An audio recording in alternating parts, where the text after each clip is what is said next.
Aaron Pico is fighting Lerone Murphy in August. Now, who's going to win this fight? Well, first of all, who's going to win this fight? Let's take a look at their latest performances, in which Lerone Murphy fought Dan Ige, in which Dan Ige dropped Lerone Murphy in round 1, but then both went back and forth, both landed some great shots and kicks, but Lerone Murphy won by decision. Lerone, the miracle! And after this, Lerone Murphy wanted to fight Josh Emmett, in which it was a very boring fight. There was no action at all until Lerone Murphy rocked Josh Emmett in round 5, and Lerone Murphy won by decision. Lerone, the miracle! Now let's take a look at Aaron Pico's latest performances, in which he fought Pedro Carvalho, in which Aaron Pico dropped and put a lot of punishment on Pedro, and the ref see enough and stopped the fight in round 1. This is with the right, and Pico, this is over.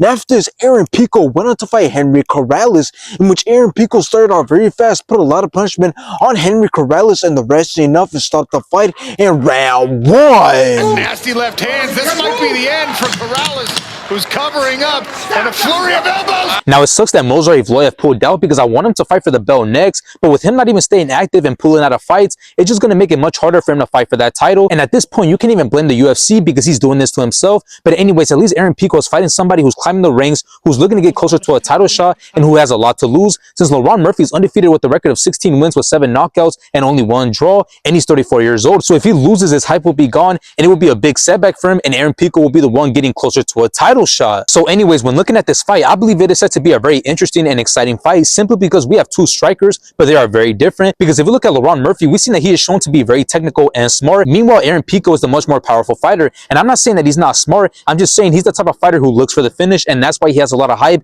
and that's why everybody wants to see him in the UFC. And honestly, some hate on Lerone Murphy, saying that he's boring, which is kind of true. I mean, the last time he's finished somebody was back in 2021, and when seeing him fight, he tends to like to stay patient and be on the back foot and pick his shots. And yes, there are times when he comes forward and has success with coming forward, but he's not like Aaron Pico. So realistically, this fight is a 50-50 fight, because honestly, we don't know how good Aaron Pico truly is, since we haven't seen him in the UFC. I mean, we've seen Patricio Pitbull look horrible against Jair Rodriguez, and then we see Pechi Miggs get destroyed by Mario Bautista. So Aaron Pico could be the next Bellator fighter to get exposed in their UFC debut. But in the end, I still got Aaron Pico winning this fight. I mean, he's younger, and I trust that he'll be able to close the distance and use his speed and power to overwhelm Lerone Murphy, and I can see him hurting and possibly knocking out Lerone Murphy.